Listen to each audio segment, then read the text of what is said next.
우리 예수님을 믿으면 많은 것들이 바뀝니다. 많은 것들이 바뀌는데 정말로 중요하게 바뀌는 것 중에 하나가 우리의 시선입니다. 우리가 사람을 보거나 세상을 보거나 우리에게 당해지는 일들을 바라보는 시선이 바뀝니다. 마음밭이 바뀌는 거죠. 우리의 눈이 좋아지는 것은 아니지만 좋게 보는 눈을 갖게 됩니다. 마치 하나님께서 우리를 좋게 보시듯이 우리는 하나님의 은혜를 입고 나서부터는 좋게 보는 눈을 뜨게 됩니다. 나쁜 부분만 하나님이 들춰내시고 거기에 집중하신다면 우리가 어떻게 이렇게 은혜를 받을 수 있겠습니까? 하나님께서 우리의 연약함을 다 아시지만 좋게 여기시는 것처럼 우리가 예수님을 믿게 되면 우리도 그러한 눈으로 세상을, 우리의 삶을 바라보는 그러한 모습들이 있습니다. 여러분께서 은혜를 경험해 보셨다면 은혜라는 것이 우리가 우리 삶에 있는 모든 것들을 좋게 보는 것으로 바꾸게 하는 것을 다 경험해 보셨을 거라고 생각합니다. 바로 그러한 고백이 오늘 로마서 안에 바울이 우리에게 전하는 이야기입니다. 28절에 바울은 이렇게 말합니다. 우리가 알거니와 하나님을 사랑하는 자, 곧 그의 뜻대로 부르심을 입은 자들에게는 모든 것이 합력하여 선을 이루느니라. 알거니와라는 말은 무슨 말이냐면 경험을 해봤지 않느냐라고 말하는 겁니다. 너희가 경험했듯이 우리 삶에 이런 일 저런 일들이 일어나지만 이 모든 것들이 하나님 안에서는 반드시 선으로 바뀐다라고 우리에게 얘기해 주는 것입니다. 예수님 믿는 사람이라면 그렇기 때문에 우리의 삶 가운데 모든 것이 우리의 뜻대로 되지 않을 때에도 이렇게 하나님께서 이 모든 것 가운데도 선을 이루신다라는 그런 낙관적인 믿음이 필요하다는 것이죠. 자, 여기 편지를 받는 사람들이 로마 교회의 그리스도인들이라는 사실을 우리는 알아야 합니다.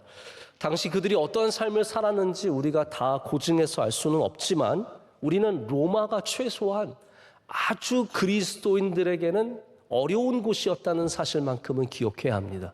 로마가 어떤 곳입니까? 정말 많은 그리스도인들이 사자에게 먹히고 고문당하고 버림받고 핍박받으면서 피를 흘리며 순교했던 곳 아니겠습니까? 바로 그런 로마에 있는 그리스도인들은 여러 가지 환난과 고난을 경험하고 있었습니다.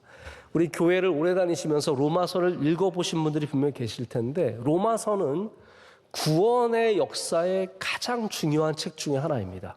그래서 로마서를 딱 접할 때 우리 대부분 갖는 마음은 뭐냐면 이거는 구원에 대한 책이지 이 신칭이 곧 믿음으로 의에 이른다는 바로 우리 justification, 우리가 구원받는 것에 대한 책과 그리고 후반부에 있는 sanctification, 우리가 성화되는 부분에 여러분께서 굉장히 잘 알고 계실 텐데 저는 로마서의 내용이 그것만 있다고 생각하지는 않습니다. 로마서 안에는 고난 속에 있는 로마의 그리스도인들에게 주는 현실적인 메시지가 들어있습니다.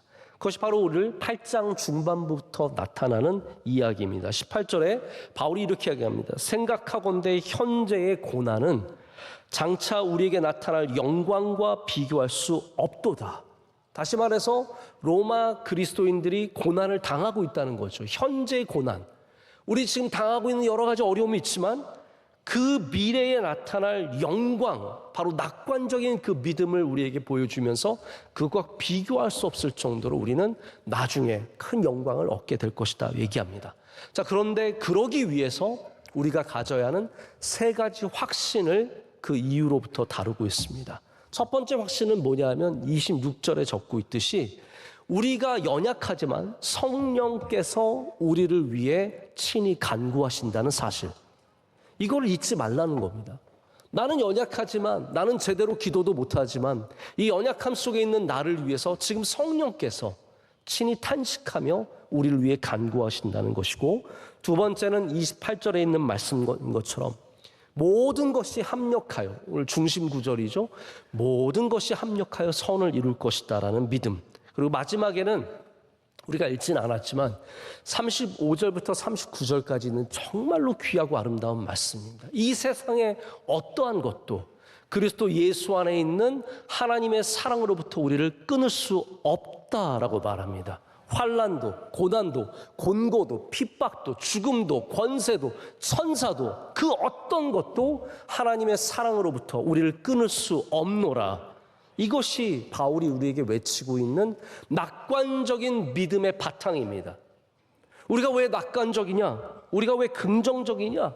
그것은 단순히 잘 될 거야 라고 하는 막연한 기대감 때문이 아니라 성령께서 우리를 도와주고 계시고 이 모든 것이 하나님 뜻 안에 선으로 이루어지고 그리고 하나님의 사랑으로부터 그 어떤 것도 끊을 수 없기 때문이다. 근거를 우리에게 제시하고 있는 겁니다. 그래서 우리 예수님을 믿는 사람들은 한마디로 낙관적일 수밖에 없습니다. 우리 삶 가운데 일어나는 점과 점 같은 전혀 연결되지 않는 일들이 하나님 안에서는 모든 것들이 연결되어 그것을 오늘 뭐라고 표현합니까? 합력하여. 한번 따라해 볼까요? 합력하여. 이걸 아직도 협력하여 외우신 분들이 많으세요. 그래서 기도하실 때도 하나님 모든 것이 협력하여, 뭐 완전히 틀린 건 아니지만 정확한 용어는 합력하여입니다. 이 모든 점들이 합해질 때 하나님 안에서는 선한 그림이 완성되는 거죠. 여러분 지나온 길들을 돌아보십시오. 여기서 만난 사람, 저기서 만난 사람 전혀 상관없지만 하나님께서 이어주실 때 그것이 얼마나 놀라운 아름다운 그림으로 변해갑니까? 그것이 바로 하나님께서 역사하시는 방식이고 그것 때문에 우리가 낙관적인 믿음을 갖고 나아가는 것입니다. 자, 여기서 제가 하나 좀 구별을 해야 될 것 같습니다. 믿음이 낙관적이긴 하지만 모든 낙관적인 것이 믿음이라고 말할 수는 없습니다. 자, 아예 포기하지 마시고 다시 한번 생각해 보세요. 믿음이 낙관적이긴 하지만 모든 낙관적인 것이 믿음은 아닙니다. 다시 말해서 좀 설명을 보태자면 마치 차가 굴러가는 것이지만 굴러가는 모든 것이 차가 아닌 것처럼. 네? 아줌마가 여자이지만 모든 여자가 아줌마가 아닌 것처럼 작은 것이 귀엽지만 모든 귀여운 것이 작지 않은 것처럼 그러니까 낙관적이라는 것은 믿음의 한 부분이지 전체가 아니라는 말입니다. 내가 낙관적이다. 아, 전 낙관적인 사람이에요. 그럼 당신은 믿음이 있으시네요. 그렇게 말할 수는 없다는 겁니다. 다만 믿음이 있는 사람들은 낙관적이 되어야 합니다. 성경적인 낙관주의라는 것이 무엇일까요? 저는 여러분이 그냥 낙관적인 사람이 아니라 그냥 optimistic한 분들이 아니라 성경의 바탕을 둔 믿음의 낙관주의를 갖기를 원하는 겁니다. 제가 여기에 대해서 좀 교회의 하나의 흐름을 여러분께 소개를 해드리고자 합니다.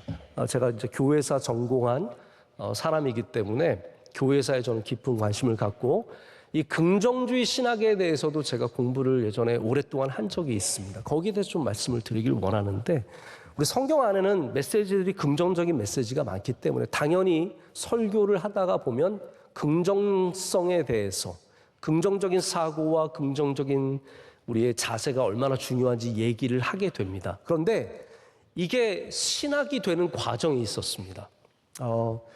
20세기 전에 태어난 19세기 말에 태어난 노먼 빈센트 필이라고 하는 목사님이 계셨는데 이분은 미국의 개혁교회에 속하신 목사님이셨습니다. RCA라고 하는 교단에 속한 목사님인데 이분은 19세기 말에 태어나서 95세까지 사셨습니다. 그래서 이분을 공부하면서 긍정적이면 오래 사나 보다 그런 생각을 했어요. 왜냐하면 이 사모님도 같이 책을 쓰셨는데 사모님은 101세까지 사셨어요. 그래서 굉장히 장수한 부부였는데 이분이 1952년에 이러한 제목의 책을 쓰셨습니다. The Power of Positive Thinking, 긍정적 사고의 능력이라는 책을 쓰셨고 이분이 미국 교회와 미국 설교자들에게 지대한 영향을 끼치게 됩니다. 그래서 긍정적인 사고라는 것이 얼마나 우리에게 중요한 것인가를 얘기하면서 그런데 문제는 뭐냐면 그것이 신앙이 되어버린 거예요. 그래서 긍정적인 생각을 하면 좋은 일이 일어난다. 아주 단순한 원리로 복음을 왜곡하고 훼손하는 일까지도 생기게 된 겁니다. 그래서 여러분 좀 분명히 아시면 좋을 것 같습니다.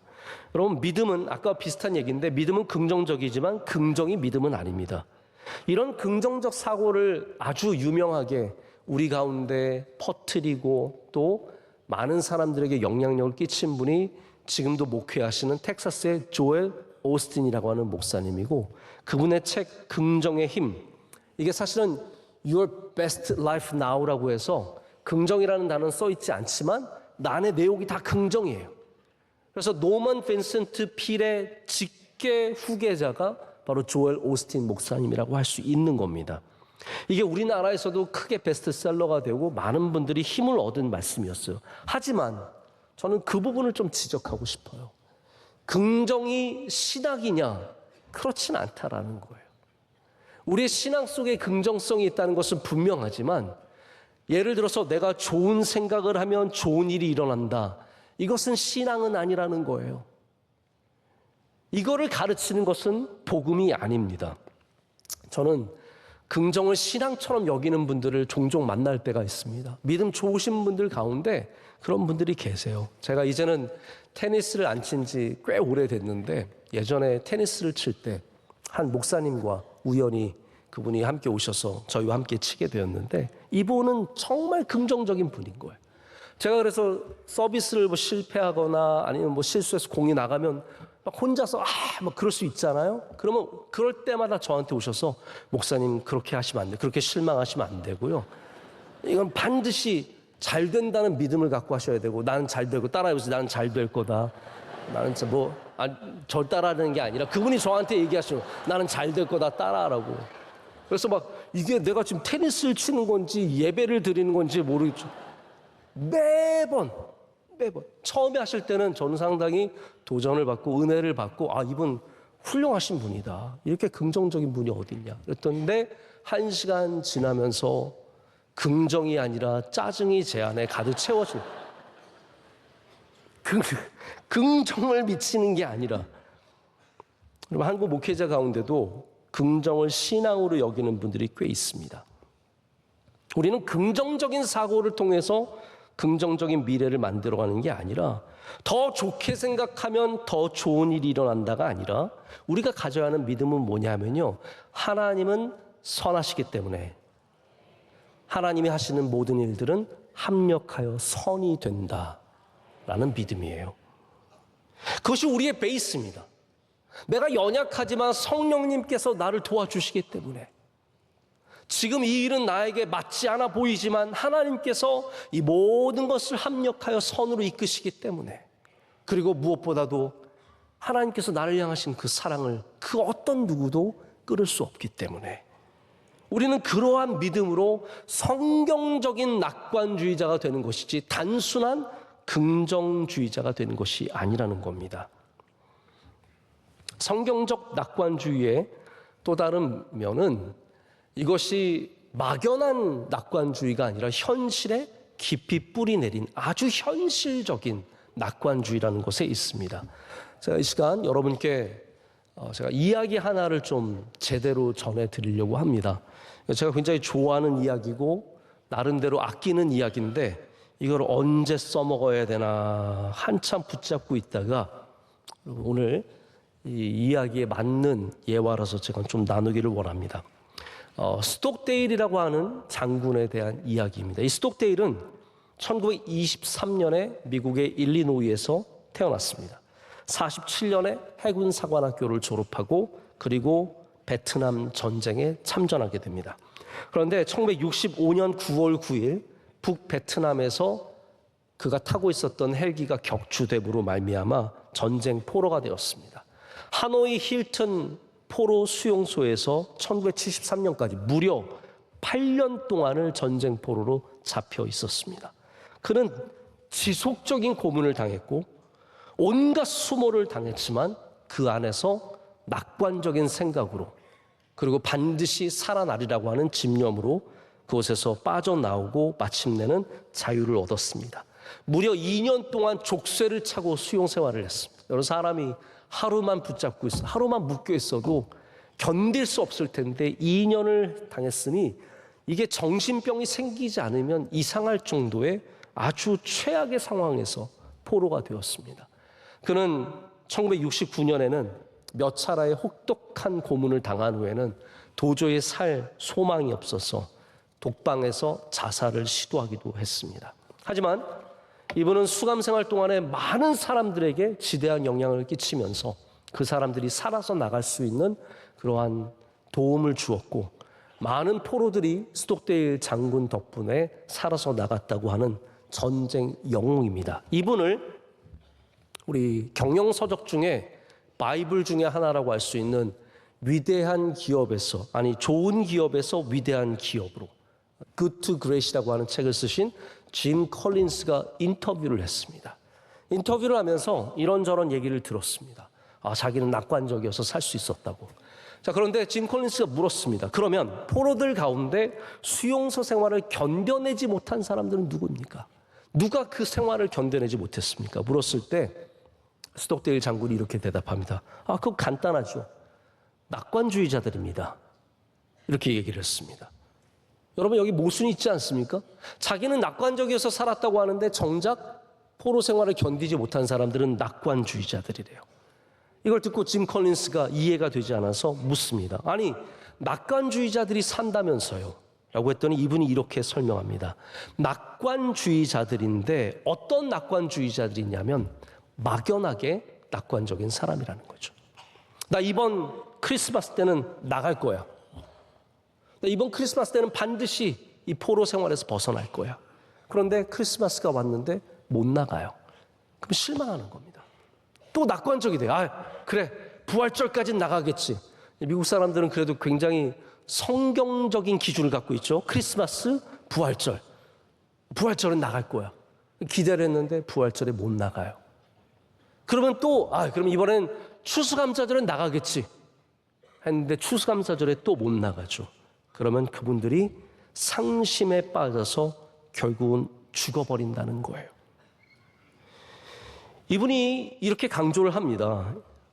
결국에는 성공하리라고 하는 믿음이 참 중요하지만 내 눈앞에 닥친 현실과 가장 냉혹한 사실들을 직시하는 교육을 혼동해서는 안 된다는 거죠. 나는 크리스마스면 다 될 거야 라고 하는 이 막연한 낙관주의는 오히려 우리에게 상심을 준다는 거죠.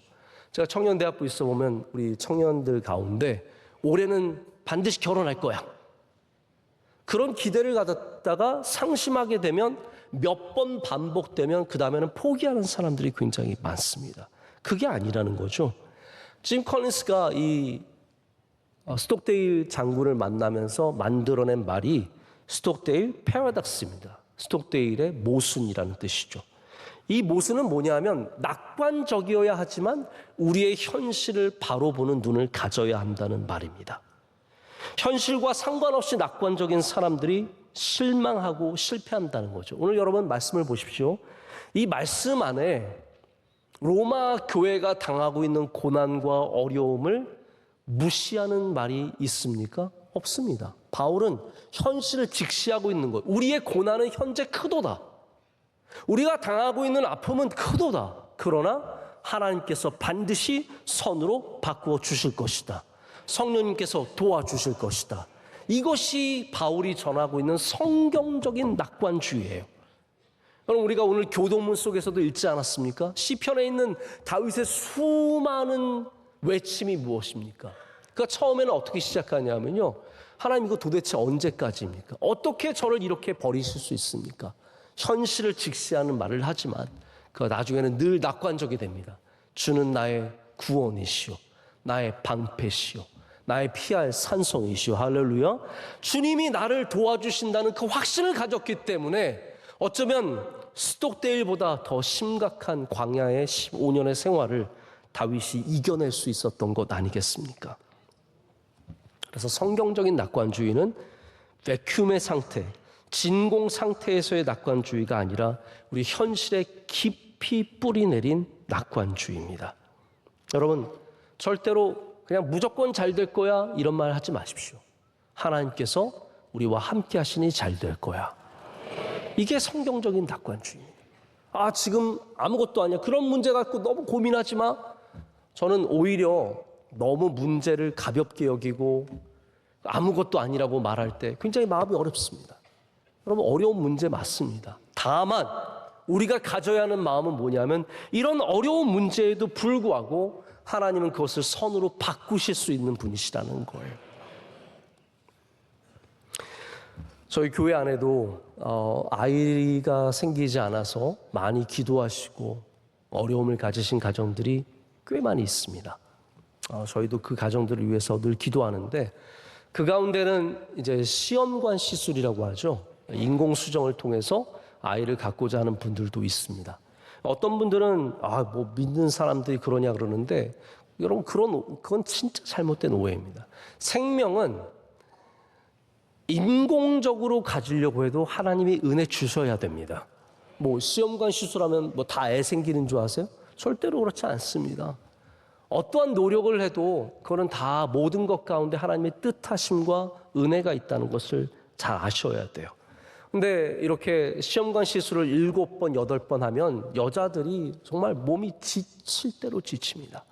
그 가운데 겨우 정말 크신 하나님의 은혜로 임신이 되어서 감사한데 또 그마저도 유산하는 가정도 있어요. 어렵습니다. 어떤 가정은 10몇 번을 도전하면서 힘든 거죠. 근데 제가 그런 분들이 와서 목사님 좀 기도해 주세요라고 하면은 제가 기도를 열심히 하는데 제가 조심해서 웬만하면 하지 않는 말이 있습니다. 그게 뭐냐면 이번에는 꼭 될 거야. 저는 이런 말을 잘 하지 않습니다. 이번에는 꼭 될 거야. 여러분 죄송합니다. 목사가 믿음이 없어가지고 제가 믿음이 부족해서 이번에는 꼭 될 거야라는 말을 잘 못합니다. 근데 제가 그렇게 하지 않는 이유는 쉽지 않기 때문입니다. 그러나 제가 그분들에게 드리는 말씀은 뭐냐면 이번에 안 될 수도 있지만 절대로 소망을 내려놓지 마시고 하나님의 은혜 주심을 믿고 끝까지 도전하고 견디고 이겨내라고 부탁을 합니다. 여러분 그래서 이번에는 될 거야라고 하는 막연한 믿음이 아니라 하나님께서 은혜 주심을 믿는 믿음이 사실은 더 낙관적인 믿음입니다. 이번에는 될 거야로 무너지는 일들이 얼마나 많습니까? 우리 자녀 이번에는 될 거야. 이번에는 될 거야. 이번에는 될 거야 하다가 우리가 무너지면 어떻게 일어설 수 있겠습니까? 하지만 우리가 갖고 있는 믿음의 베이스는 이번에 될 거야라는 믿음이 아니라 하나님이 우리와 함께 하시고 성령님께서 도와주시고 모든 것이 합력하여 선을 이룬다는 바로 성경적인 믿음이어야 합니다. 여러분 낙관성은 때로는 굉장히 나이브하게 보입니다. 여러분 그렇지 않아요? 낙관적인 사람들이 대부분 어떻게 보이십니까? 똑똑해 보이십니까? 아니 사실 낙관적인 사람들은 별로 똑똑해 보이지 않습니다. 오히려 부정적인 사람들, 비관적인 사람들, 패시미스틱한 사람들이 훨씬 더 똑똑해 보입니다. 왜냐하면 비관적인 사람들은 수치를 분명히 알고 있는 거예요. 대한민국 안 됩니다. 대한민국 이러면 큰일 납니다. 모든 수치를 알고 있어요. 우리의 경제 수치도 알고 있고 우리 인구의 수치도 알고 있고 지금 사업들이 어떻게 되는지 다 파악하고 있기 때문에 똑똑해서 안 된다고 하는 거예요. 한국 교회를 향해서도 그런 말씀 많이 합니다. 한국 교회 안 됩니다. 이래서 안 되고 저래서 안 됩니다. 그런 분들이 다 똑똑한 분들입니다. 대부분 잘 될 거야라고 말하시는 분들은 뭔가가 엉성한 분들이에요. 그래도 잘 될 거야. 우리 잘 될 거야. 그러면 그런 분들은 다 대부분 별로 수치를 모르거나 정확하게 알지 못하거나 좋게 그냥 생각해서입니다. 그런데 이 낙관주의에 대해서 가장 많은 연구를 하신 셀리그먼이라고 하는 학자가 말하기를 비관주의자보다 낙관주의자들이 성공할 확률이 5배가 높다는 거예요. 왜 그럴까요? 수치로 보면은 낙관주의자들보다 비관주의자들이 훨씬 더 똑똑하고 명확하게 알고 있지만 결국은 낙관주의자들이 잘 모르는 사람들이 나이브한 순진한 아니한 사람들이 훨씬 더 잘하게 된다라는 거예요. 여러분 이거를 우습게 여기지 마십시오. 여러분이 믿음으로 성경적으로 낙관적이 되면 하나님께서 그 삶 가운데 반드시 은혜를 더해 주십니다. 많은 사람들이 지금 대한민국을 보고도 안 될 거야라고 말합니다. 지금 한국은행은 올해 우리나라 경제 수치를 발표하면서 0.2% 경제 성장률을 낮춰서 발표했습니다. 내년은 더 안 좋대요. 내후년은 더 안 좋대요. 이게 현실입니다. 이게 똑똑한 사람들이 말하는 우리나라의 현실입니다. 우리가 갖고 있는 모든 데이터는 안 되는 쪽으로 다 트래젝토리가 정해져 있습니다. 여러분, 그런데 제가 이런 말씀을 한번 드려보고 싶습니다. 우리 대한민국이 일제강점기를 지나고 비참한 생활을 지나고 한국 전쟁에 초토화되는 그런 기간을 지나서 지금까지 잘 됐습니까? 못 됐습니까? 못 됐어요? 지금까지 잘 돼 왔잖아요. 어마어마하게 어려운 시간들이 있었지만 우리 대한민국 사람들의 저력이 어떻습니까? 대단한 겁니다. 하나님의 은혜도 크셨고 대한민국 사람들의 저력도 대단한 겁니다. 우리 엄청 부정적인 것 같은데 어려운 일 있으면 또 잘 뭉쳐요. 서로 죽이도록 미워하는 것 같은데 어려운 일 생기면 우리는 또 하나가 될 줄 아는 민족입니다. 저는 대한민국 잘 될 줄로 믿습니다. 제가 엉성해서 그래요. 제가 좀 못나서 그렇습니다. 그러나 저는 분명하게 믿습니다. 이 수많은 역경을 딛고 여기까지 올라선 대한민국, 앞으로의 문제도 해결할 수 있습니다. 다가오는 어려움도 이겨낼 수 있습니다. 이것이 제가 갖고 있는 낙관주의의 바탕입니다. 여러분들은 이 세상에서 어떠한 태도로 살아가십니까? 이 세상에는 더 이상 비관주의자들이 필요한 것이 아니라 믿음의 낙관주의자들이 필요합니다. 여러분이 세상에 나가셔서 모든 것들을 비관적으로 바라보는 세상 속에서 믿음을 갖고 낙관적인 자세를 보여줄 수 있어야 합니다. 지난번 제가 섬기는 학교에서 총장을 선출했는데 우리 사회적으로 영향력 있는 많은 이사들에게 각각 설문지를 돌려서 질문을 했습니다. 당신들이 바라는 리더의 상이 뭐냐? 당신들은 리더에게서 어떠한 퀄리티를 원하느냐? 여러 가지 답들이 있었고 저는 제 역할은 그 답들을 모아서 통계낸 것을 보고 우리가 어떠한 총장을 뽑아야 하는지 의견을 내는 그런 역할을 갖고 있었습니다. 모든 통계를 봤어요. 특별히 이분들이 원하는 상들에 대해서 하나하나 공통된 의견들을 봤는데 가장 공통적으로 나온 의견이 뭔지 아십니까? 똑똑해서 학교의 재산을 불릴 수 있는 사람, 많은 저서를 내서 학교 위상을 높일 수 있는 사람이 아니었습니다. 모든 이 훌륭한 이사님들이 공통적으로 낸 가장 중요한 자격은 희망을 소통하는 리더였습니다. 희망을 소통하는 리더. 우리에게 소망을 말하고 희망을 말하고 앞으로의 비전을 말하면서 이 학교를 앞으로 끌고 갈 수 있는 소망의 리더들을 모두가 원한다는 것을 보면서 제가 굉장히 많은 도전을 받았습니다. 여러분, 똑똑하고 잘나고 뛰어난 사람들이 세상을 만들어가는 게 아닙니다. 케빈 켈리라고 하는 미래학자는 말하기를 우리 인류의 문명은 누가 만들었냐 하면 바로 낙관주의자들이 만들어갔다라고 얘기합니다. 자, 이제 말씀을 제가 정리하고 맺으려고 합니다. 링컨은 성경적인 낙관주의자입니다. 그래서 링컨은 그 자체에 남들이 갖지 못한 긍정성이 있었습니다. 이런 일화가 있더라고요. 일화가 아주 많은데 그 중에 하나가 이런 일화예요. 링컨이 의회에서 뭔가를 말하고 내려오는데 그 반대편 당 사람이 엄청나게 비난하고 막 야유를 퍼부으면서 이런 말을 했대요. 당신은 두 얼굴을 가진 인격자요. 이중 인격자입니다. two-faced 뭐 이런 얘기를 한 거예요. 그랬더니 링컨이 이렇게 답을 했다고 합니다. 링컨이 사실 못생긴 걸로 유명했거든요. 이렇게 말을 했습니다. 만일 저에게 얼굴이 두 개라면 제가 왜 이 얼굴을 들고 다니겠습니까?